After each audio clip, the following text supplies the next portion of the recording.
disgusted with the way we're told to have a certain face. I stood and wait because we aren't pixels on a screen. No, we're human, we breathe. Every single thing we see curated, it's overrated.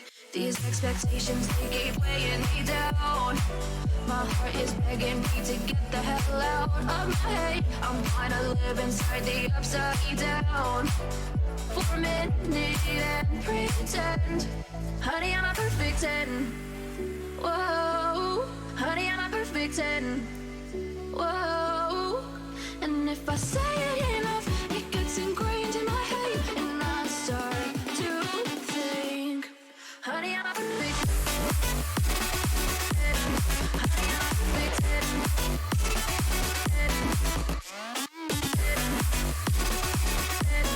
Honey, I'm a perfect 10. Whoa, honey, I'm a perfect 10. Honey, I'm a perfect 10.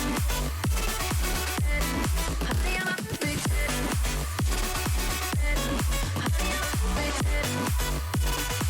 Oh.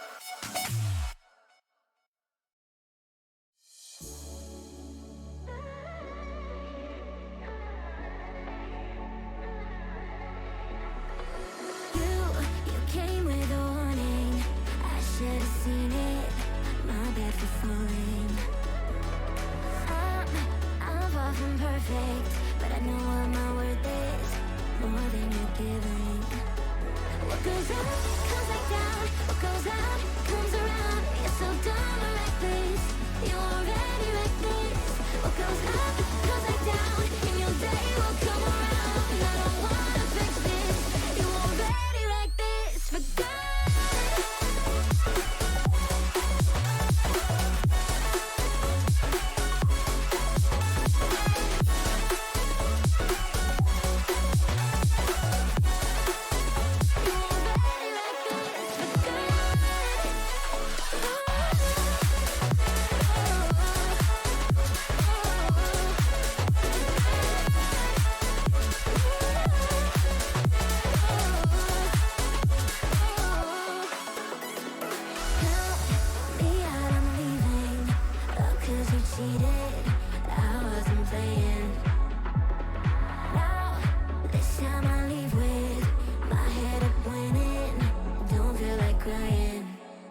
What goes up comes back down. What goes out comes around.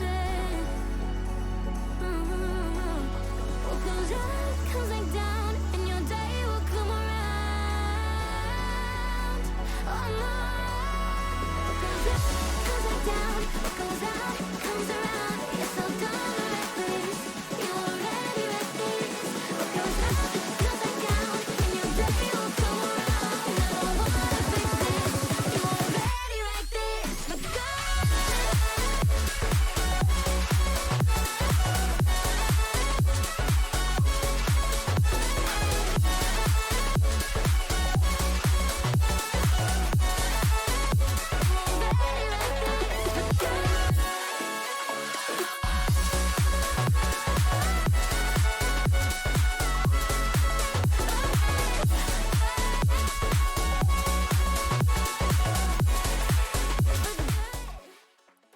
Hello, everyone, and welcome to VCT Game Changers Academy September edition, presented to you by Verizon and sponsored by AIM Labs. I am your host Saki, and joined here with me today is the intelligent one and only Zach. How are you doing today, Zach? Sorry, let me just take that cool introduction. And I am doing great, and I am very psyched to be here with you, Saki. And Saki's understating it. She's not just our host for today. She's also going to be my co-caster for this first game that we're going to be heading into. A woman of many talents, clearly. And I'm really excited about the matchups that we have today. We are going to be covering, I believe, the first two top 16 matches. After which, I think we're going to be switching over to the top 8 for today. But both of the matches that we are going to be doing are going to be best of threes, and I am very excited about it, especially since I've got news that we're going to be doing more maps than just Ascent for today. You heard it here, folks. I'm clapping. I am honored. I am happy. And woman of multiple talents. I don't know. Maybe I could juggle. Maybe that's the next talent that I have. Thank you so much, Zach. But also, we are officially in playoffs after a fun vacation in Ascent yesterday, Zach. do you mind recapping who won and what happened? Yes, we did. We did end up going to Ascent not once, not twice, but thrice yesterday over the course of the best of ones. We did see 3 games. I believe that one of the games was Knives Out versus 1 millisecond Wombat. That name is just stuck in my head. Where, despite a nice try from Knives Out, it was 1 millisecond Wombat who ended up taking it. Um, as for the other 2 games, why don't you give us a recap? Because the names are just sliding through my head right now. I got you, Zach. No worries. We had New Moon White, 1 millisecond Wombat, like you mentioned, and Superior taking on those wins on yesterday's stream. And like you mentioned, going into today's matches, we will be seeing 2 of the top 16 teams, one from the lower bracket and one from the upper bracket, playing it out. Then it will be followed up by a stream game of a top 8 team. Who is a top 8 team that you're looking forward to seeing? Any predictions?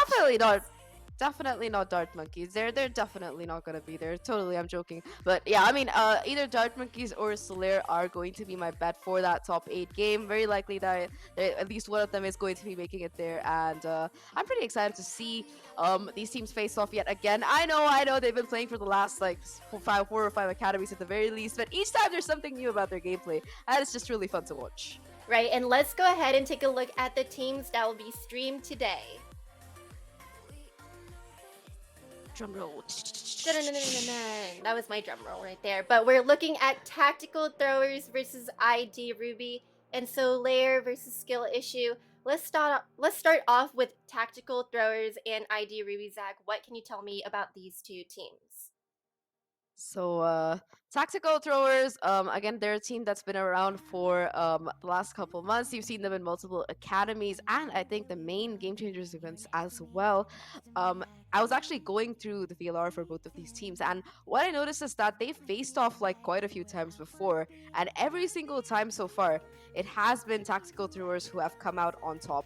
ID Ruby against this particular team, they've just not been able to really like find a purchase. In fact, the last best of 3 that they played, it was Tactical Throwers that won in an absolutely dominating fashion, a 13-3 on Icebox, which I think is going to be one of the games for today as well. So, as for the players from Tactical Throwers, I think that at this point, again, their names are going to be pretty familiar to all of us. You have Juna 4, Zoe, Kaya, and Seder as well. Seder in particular, one of those players that I really like watching in action. Her initiator playstyle is just chef's kiss.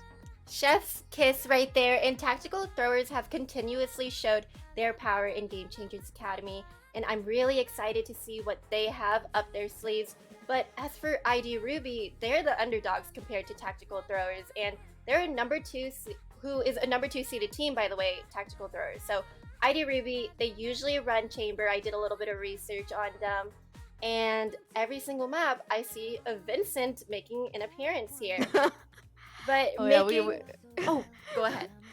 No, we did have him on stream as well, making an appearance yesterday. So we had yeah, so many that man's just Vincents. everywhere. That's just Right. everywhere. And I wouldn't be surprised to see once again the Frenchman. Hopefully he can come in with a baguette this time. I'm a little bit hungry. And making our way into the upper bracket, we're looking at Solaire. Let's go ahead and take a look at the upper bracket as well. I know a little bit. But we're going to be looking at Solaire, like I said, a team that has already carried their name towards the top versus Skill Issue. What can you tell me about Skill Issue, Zach? Honestly, not much, because they're a team that seems to be fairly new. I couldn't really like find any of their previous match histories, but what I can tell you about is Solaire, and I'm sure that everybody at this point who's been watching Game Changers for a while, they know quite a bit about this particular team. They've beaten out, for example, the first match that we're going to be casting, they've beaten Tactical Throwers multiple times before. In fact, even in the main VCT circuit, they've managed to certainly hold their ground against a lot of team names that you might recognize. Akogi X for one, Elysium Rose, and even yesterday I think we did see Knives Out playing, and I think they've beaten them as well. They've even managed to beat sign teams like Native Gaming White, so definitely a roster to watch out for. And I wouldn't be surprised if the final ends up being Dart Monkeys versus Solaire again. And I want to see which maps they're going to prosper on. So taking a look here at the picks in bands, what do we have going on? Map number 1 is going to be Icebox, chosen by Tactical Throwers. Understandable considering that, like I mentioned the last times, these two teams faced off on this very same map. It was an absolutely dominating performance coming in from Tactical Throwers, who were able to win 13-3, if I'm not wrong. So yeah, that's something that you really want to be careful about heading into this one. Tactical Throwers have picked this map that not only have they beaten this team already on, it's honestly one of their strongest maps. They have quite a good win rate on it, and you know, considering the lineup that they play, it makes sense. The only team that they've actually really lost this map to is Misfits Black. So all things considered, they have a very stable lineup. They go in for what is arguably the most meta comp, the whole Chamber, Viper, so Sova, Jet, and Sage. But you know, sometimes they do like to bring in that KO as well, and maybe we'll see some changes being made around this time for this particular map. And something I'm particularly happy, which I shouldn't be happy about to see, is the ban on Ascent. Because I don't want to visit Ascent. That it's been haunting me. I go to sleep and I see it in my nightmares, but at the same time, I'm seeing the Killjoy lineup on lane. That is something I don't want to go through again. I believe it's called the toaster oven, and understandably, anybody who steps into it is going to be going down, probably to the turret of all things. So yeah, the Killjoy on B side of Ascent is just something that also gives me nightmares. But in my case, I'm the Killjoy player. It's more about me being shut down by the KO and everybody just rushing onto site and taking me down. But anyway, Ascent, I think that we've all had enough of it, so it's going to be a relief to not go to that particular map anytime soon. But talking about predictions for today, Saki, what do you think is going to happen? I know that Tactical Throwers, they have a 75% win rate on the Icebox, and they typically perform better on attack. And for Tactical Throwers, I've seen Chamber, I've seen Sage, and I've seen Viper come out. So that is something I want to see with Tactical Throwers, the same old gameplay with the new meta coming in. How about you, Zach? I would like to see the same as well. Like at this point, Tactical Throwers, they've been around for a while. I want entertainment, which they'll do anyway. I believe in them. But yeah, predictions. I think that at least statistically, Tactical Throwers, they are the stronger team, and I think that they are probably going to be taking it. But you know, I think we are good to go into games. Let's see if our predictions are going to be panning out. Let's head into map number 1, which is none other than the frozen tundra of Icebox. Oh, Icebox, we're ready to cool it down from the toaster that Ascent had provided to us. Let's go ahead and take a look at these team compositions. What are we seeing, Zach? For the side of Tactical Throwers, it is exactly what we talked about, the most standard meta comp that you expect on this particular map. It is going to be Satyr taking up the mantle of the Jet this time around, and Kaya going in for that Chamber as well. This is going to be really interesting, but because, again, like we mentioned, Satyr is one of those crack players that you really want to have on your side, and when you put her on that Jet, she's definitely going to pop off. As for the side of ID Ruby, though, it is going to be an almost mirror comp coming in. It just seems like that last agent is under contention, and it looks like it's going to be a full-on mirror comp as Issa Nina is opting to go in for that Sage as well. ID Ruby is starting off on attack. So on Icebox, they don't exactly have what you'd call a stellar history, but to be fair, they don't really have as many matches as Tactical Throwers under their belt. So I think that perhaps this time around they might be able to make a better showing of themselves. Now, given that we're seeing a mirrored comp here, how do you think these teams are going to be able to counter each other? Do you think there will be the same old play, or do you think we'll see something different? I mean, I think it depends on playstyles, and in general, whenever there is a mirror comp being run, it comes down to who can adapt better over the course of the rounds to the other person's playstyle. Like, for example, if you know that the attackers like to hit that A side fast and aggressive, moving your Sage over to put down a wall to block off a particular section of that side, or just investing your Viper wall right in the onset of the round to prevent that fast push and relief, finding purchase. That kind of adaptation is what could really be important to see for either of these teams. Same with the attackers, right? If you know that the defense likes to 3-stack on a particular side, you make a little bit of noise, get the rotations in, and just fake it and go to the other one. So it's just going to come down to which team can adapt better over the course of the map, and especially during the mid round. But anyway, we're going to be heading into round number 1 for this particular map already. It is going to be a pretty quick execute on this A side. Kaya goes forward, spots out a player, hits that shot. There's a second one available as well. Catching it more is going to be the question, and she's going to not risk it. She's going to just TP away with her life. already an advantage for Tactical Throwers as they stand strong. Kaya still with some bullets in her headhunter. Seder as well with the Sheriff. Spots out the Jet. Tries to connect the shots. Gets one onto Sekia. So that is going to leave only 3 players standing for ID Ruby right now. And it just looks so difficult for them at this point. And looking at this 5v3 situation here, we're going to be seeing a rotate coming out from ID Ruby, slowly making their way through mid, trying to get that mid control in action. ID is Nina looking to find a pick.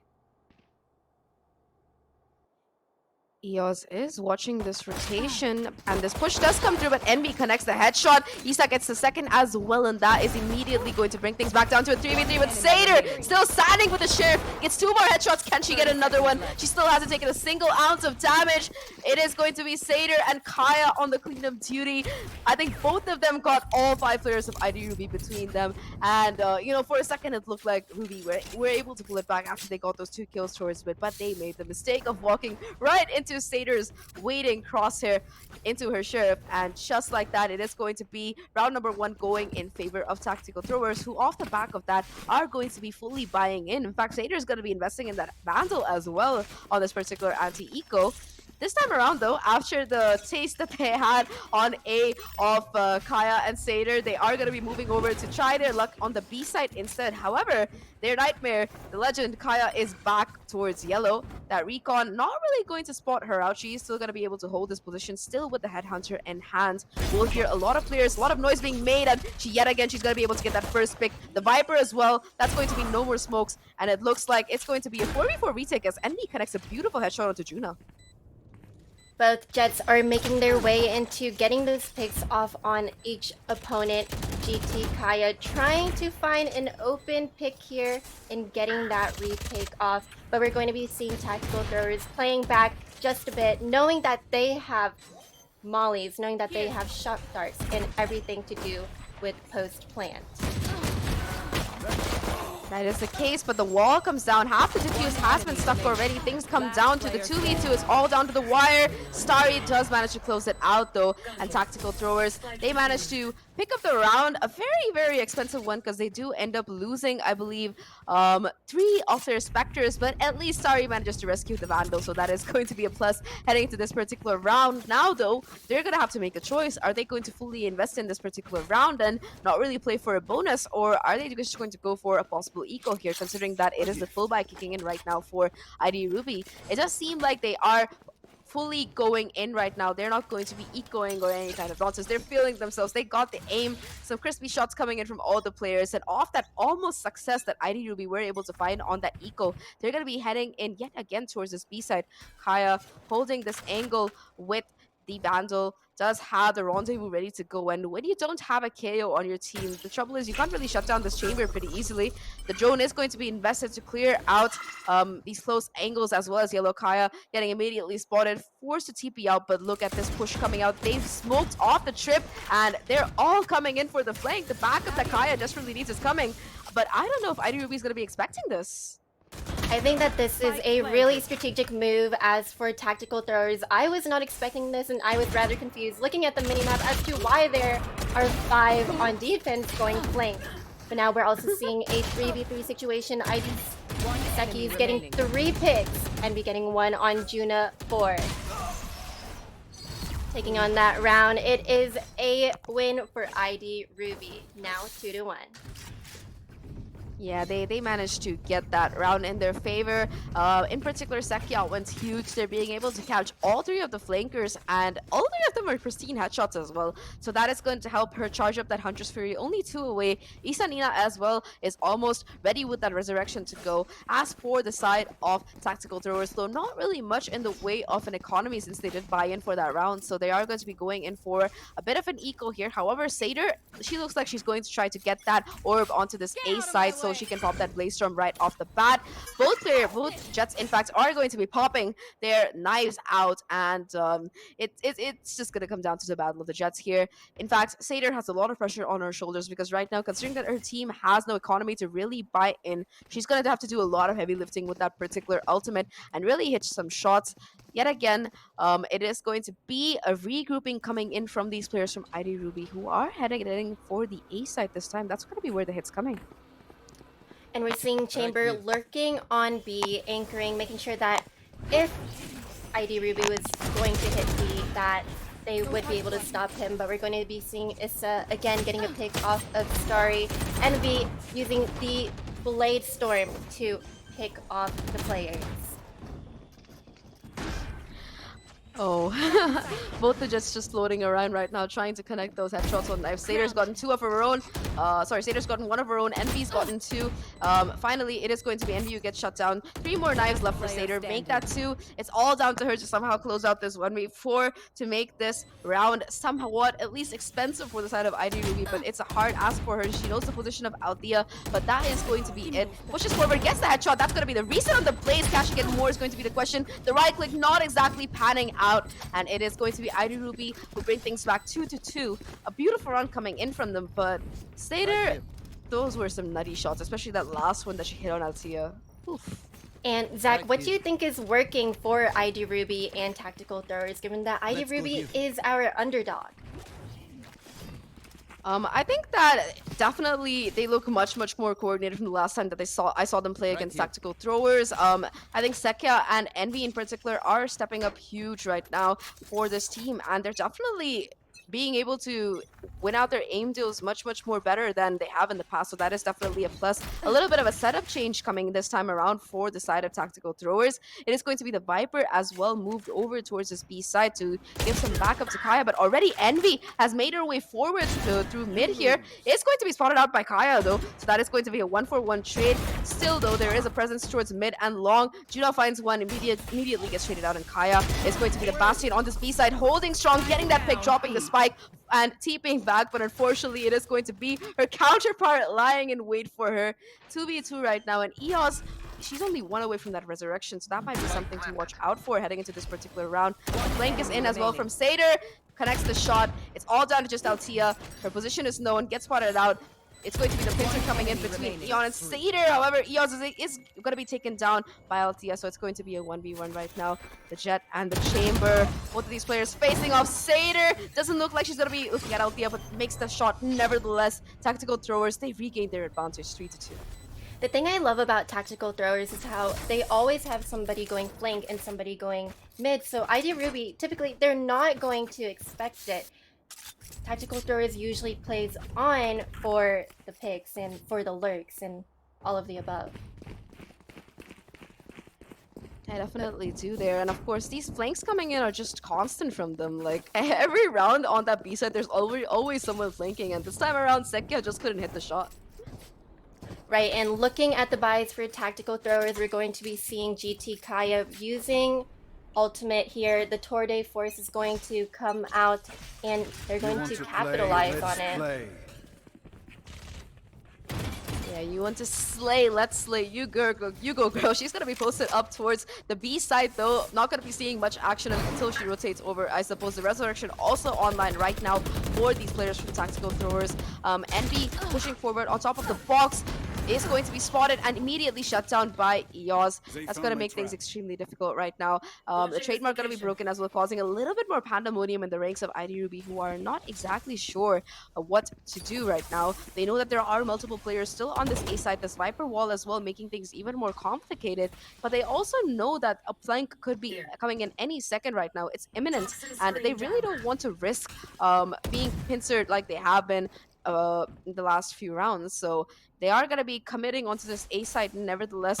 Kaya towards mid will be watching for the rotate, but Sader through the smoke, she's going to be finding second blood for the side of Tactical Throwers, and suddenly it looks like their execute is falling apart. However, the stage where ID Ruby does have her own rest available. It is going to be just her left standing though, and Sader is going to slide into her face, get that 3k and the round for Tactical Throwers, 4-2.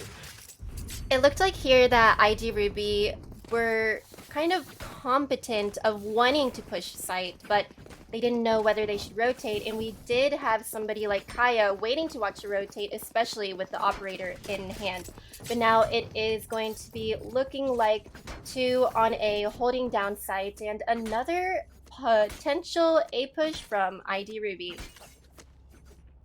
Yeah, I actually feel a little bit bad for Kaya because when you do invest that 8-point operator, you do expect to see some action in the round, but nope, that's gonna be done for her. Talking about action though, it is going to be the A side immediately called off limits with the investment of that Viper's Pit on top of the box. It's gonna make pushing it just so difficult. This B hit is going to be imminent here. A bit of a half by Eco coming in for the side of ID Ruby, who are trying to save up for the next round. Envy venturing into the smoke, seeing what exactly she can find, and she's going to be met with that stage wall. So immediately they're gonna just be noping it out of there, trying to go towards the mid area instead. Juna will spot out a player, invest that drone to see if there's anybody else towards mid. That trademark is going to be placed towards B long as well. So kitchen and mid are always vulnerable right now. It is going to be the trademark broken to make things worse. And right now, it just seems like ID Ruby, they're gonna be playing for a pick. They're not sure what to do. Starry will hear that jet floating around, call it out, and EOS will find a pick. In the meantime, on that B side, Kaya is still holding strong as well. And yet again, ID Ruby, they're at a huge disadvantage. And with just about 30 seconds left in the round, the question is, where exactly are they going to go? It looks like they're going to go B, but Seder getting the picks off of Isanina, making sure that Seder is locking down B side. Getting that pick off of K. One more left to go. Altea only going down from there. Yeah, that's gonna be round number 5 for tactical throwers. They've gotten 3 in a row right now. Their economy looking incredibly strong. They have that resurrection as well as that blade storm online again for Seder. Remember, she already used it once. As for the players from ID Ruby, though, this is their full buy coming in, and they have a lot of ultimates available. Sekia does have that Hunter's Fury ready to go. The resurrection online as well, and K is only 1 away from that Viper's Pit. Always an ultimate that can make or break a round, as we just saw. So definitely ID Ruby, they have a lot to work with on this particular round, and it does seem like there's going to be some mid pressure being put right off the bat here. This is something that we haven't seen from them before. Juna with the recon, they will be able to spot out at least one player, but Envy has already walked her way forward and connects the crisp headshot onto EOS. That's the resurrection and the Sage taken down for the side of tactical throwers. We're going to be seeing that drone coming out, spotting Starry. Trying to get that pick off, but then Starry getting the pick off of Sekia Juna on K. It's now a 2v4 situation for tactical throwers, rotating over to B site. I mean, I know they have a numerical disadvantage, but it's Seder and Kaya. If anyone can do it, it's going to be them. That recon, though, is going to reveal Seder's position, immediately taking a little bit of wallbang damage there through the orb. It is going to be Kaya who finds one, also knows the position of Althea. Seder finding one as well. Suddenly, things look so much more doable right now. A 2v2, however, Kaya, with that low HP, is going to walk into the crosshairs of Nina. Althea as well will be on the cleanup duty, as that round will go in favor of ID Ruby. They did commit the resurrection, but they are going to be holding on to both that Hunter's Fury as well as that Viper's Pit heading into this particular one. And, the economy as well, it's not too bad. NB is going to be forced to play with light armor, but aside from that, things still looking good for these players from ID Ruby right now, who are putting up a much stronger performance than they did before. As for tactical throwers, though, they're going to be investing in that operator from Kaya this time around. Yeah, and ID Ruby, they're going to head towards B for the B push, and something I'd like to see capitalized on is Sova's null coming out for post-plant. It's the case. Perhaps reading that, it's going to be why Starry is putting down her utility onto the side. It's Envy dashing forward, but Starry finds the pick. Seder there with the second as well, chiming in.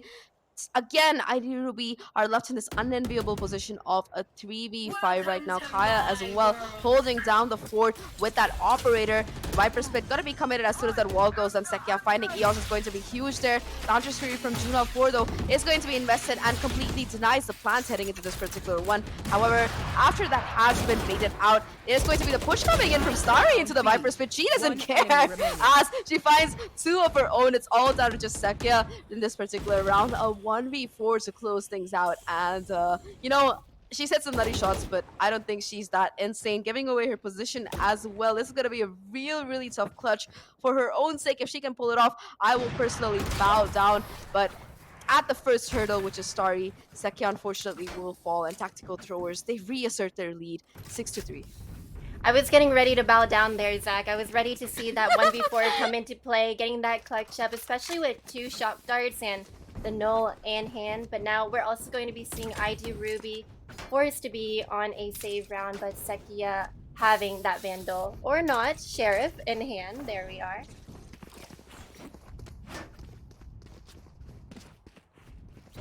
Anyways, like you said, a little bit of an eco. Envy does have that Blade Storm, and we saw her pop off with it the last time around, so it might be what the side of ID Ruby really need to bring some life into their attacking rounds, which so far have not been very great.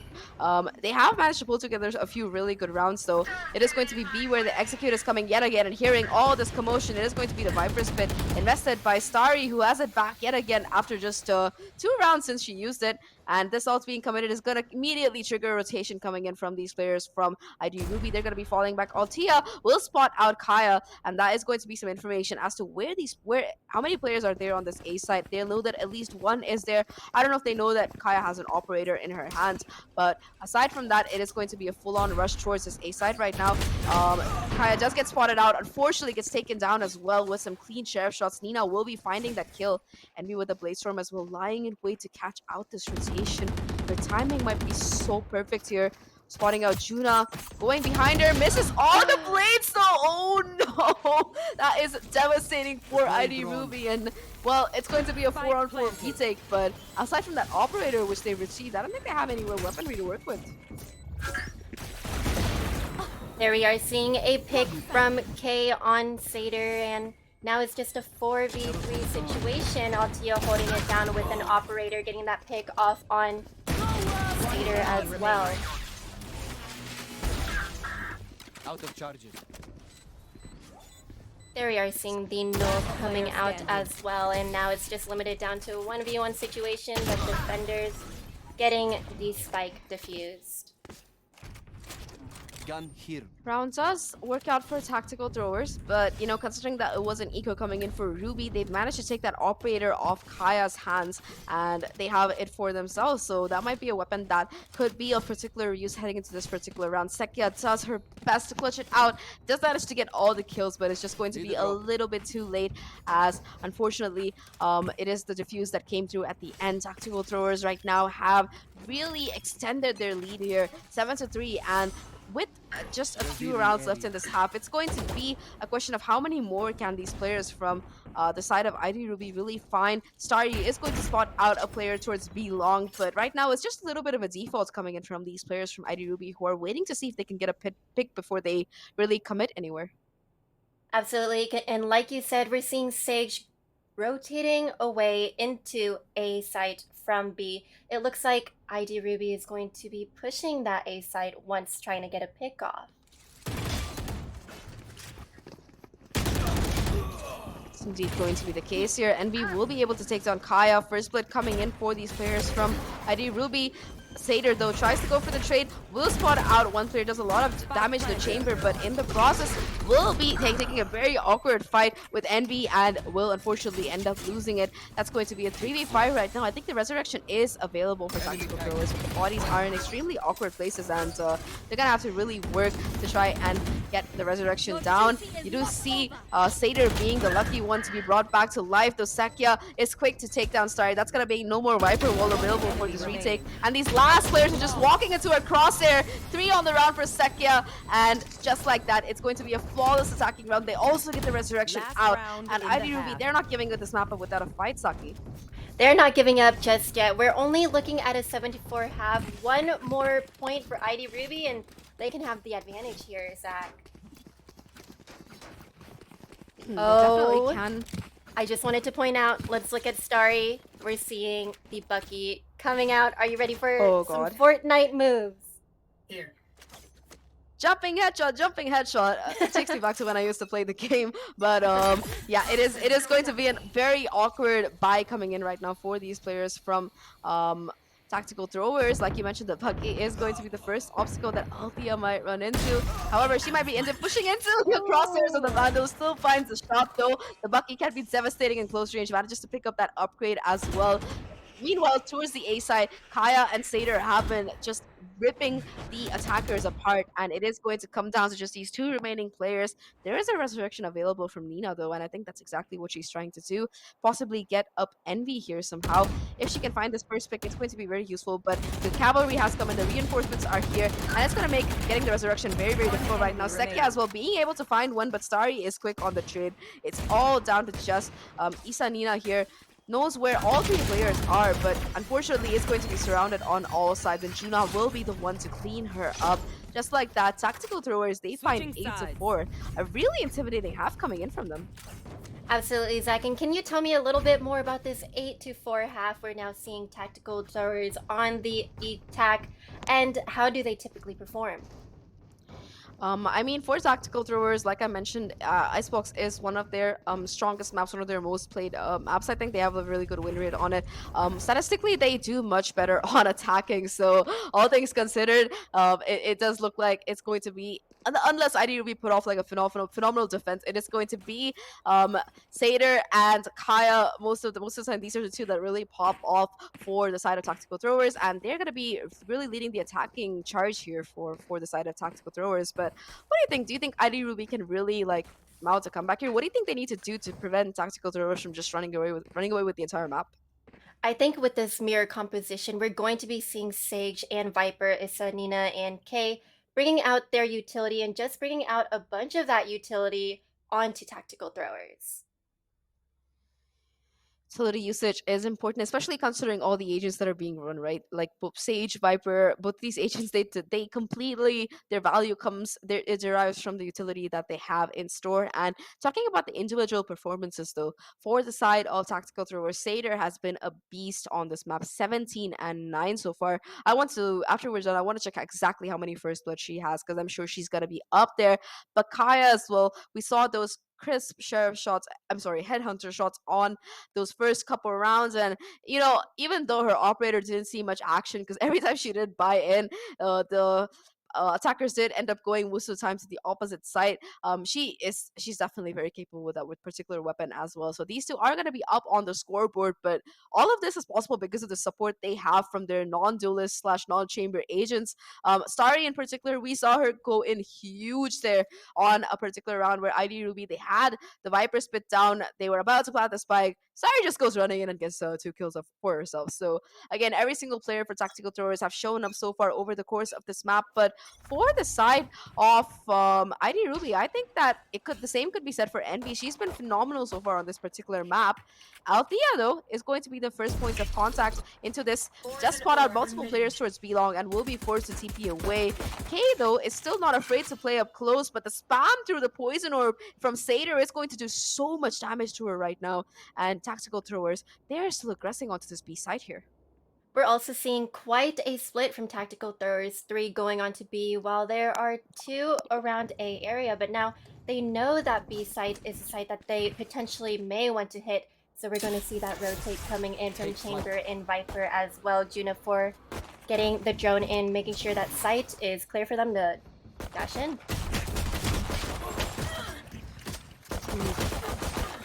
A little bit of an awkward fight there, but Satyr and Junafor both end up winning it. Envy on the flank, though, with the Sheriff. This might be huge right now. Gets the first pick already, but she's gonna be hunted down. Gets a second as well. How many more can she find before she gets shut down?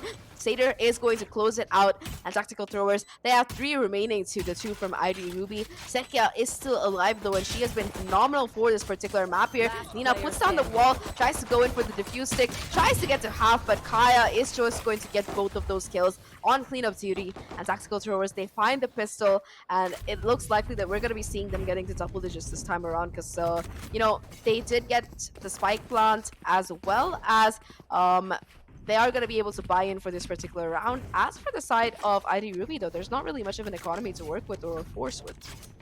And there we are seeing the first pistol round of second half going over to tactical throwers, allowing them to now force up with the Guardian, 3 Spectres, and Kaya with one ghost, given that Kaya playing as Chamber has Headhunter, and now it is looking a little bit like a split push, just making sure that they can clear sight a little bit here.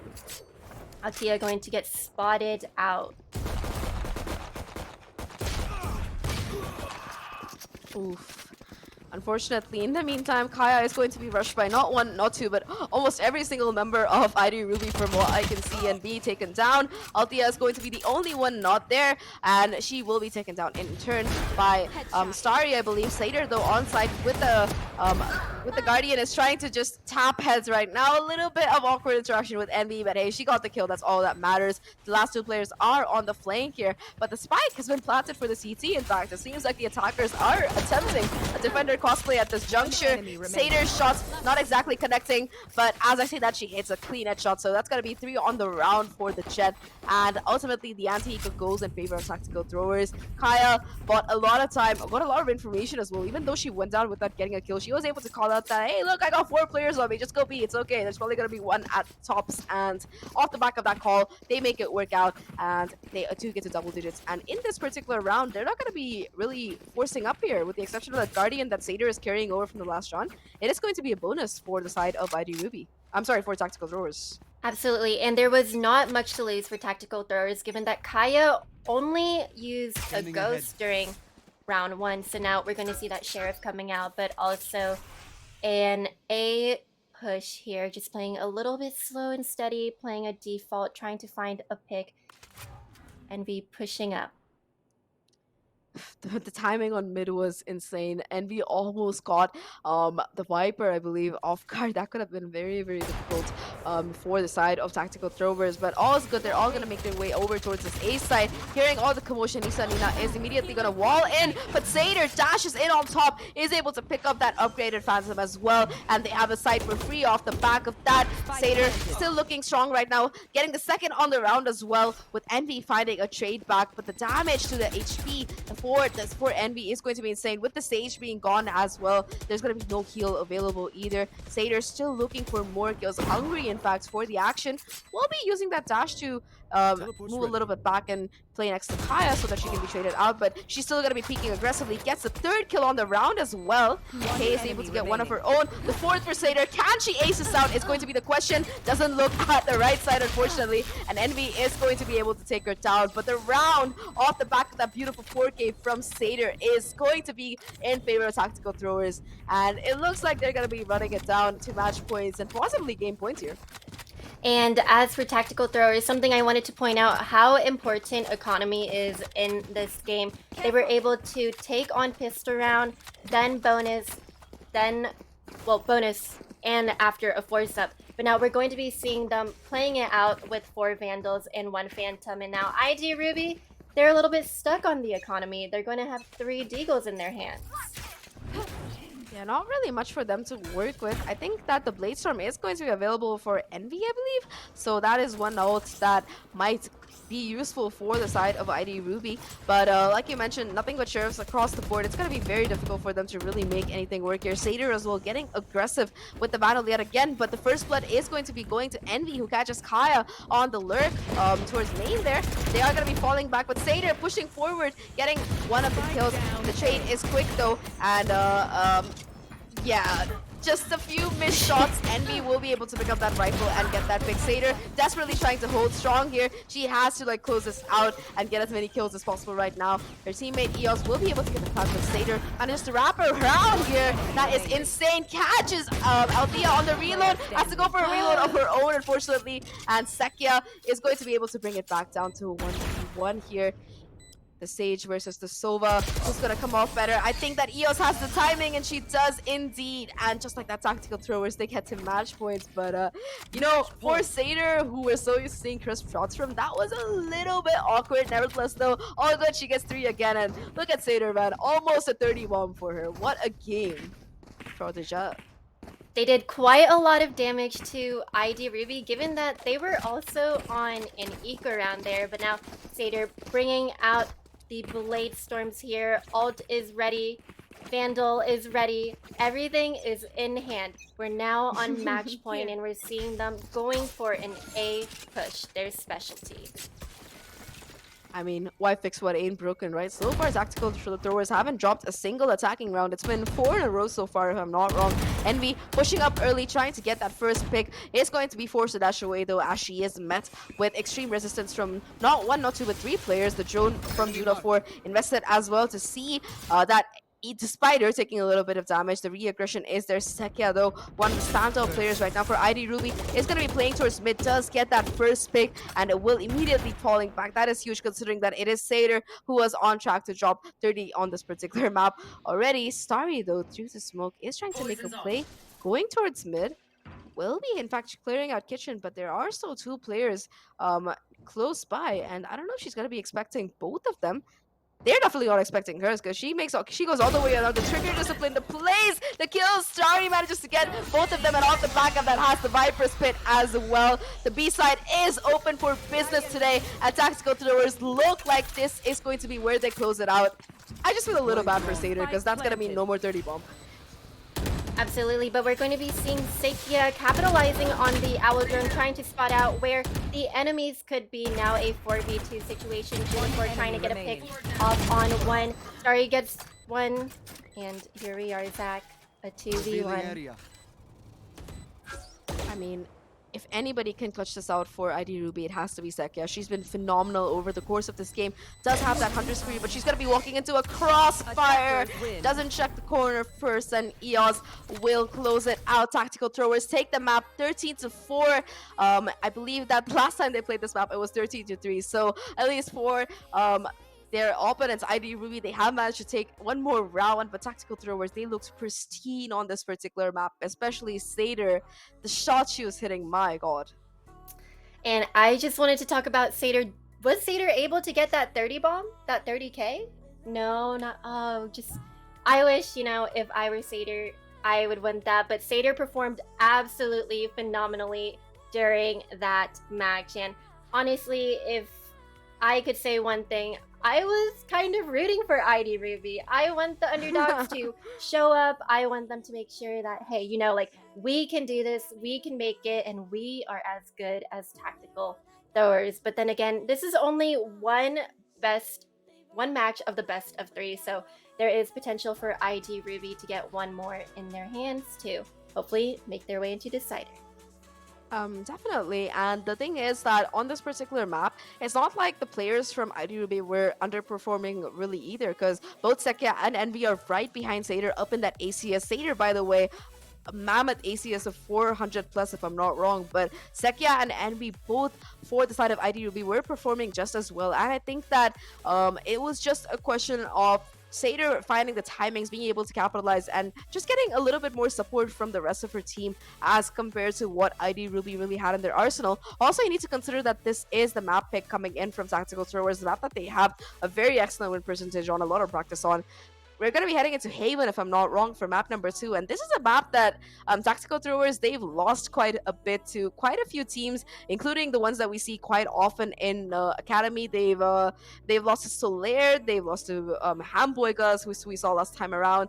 They lost to Solaire again, and of course a few more team names that you might recognize, like Version X as well as Misfit Black. So it's definitely a map where they have proven before that they're definitely vulnerable, and I think that ID Ruby might be able to capitalize off that and possibly take us to map number 3 here. Absolutely. And just before we go into match number 2 here, what team compositions do you think we can see from ID Ruby to bring in that defeat onto Tactical Throwers? I genuinely don't know, because I don't think they've really played this map before. I was looking through their stats and I couldn't find anything. But, Haven in general, it's a map that you would like to have at least 1 or 2 initiators on, possibly at Sova, but you also see that Fade being used quite a bit. When it comes to the duelist, of course, usually you do see you see the Jet or the Race, but a lot of the times Neon gets picked as well. And recently we've been seeing an influx of the Phoenix coming in, with the attackers constantly going for the ult forms towards A and C. Apart from that, controllers, well, Astra and Omen, both of them work equally well. Omen's good on the rotations. The respawning smokes as well really help out. So honestly, I think any kind of team comp would work as long as they're comfortable playing it. But, I think that before we do head into map number 2, so we're going to be taking a short break. So Saki and I will be right back. So you stay tuned, because we're going to be heading to map number 2 right after this.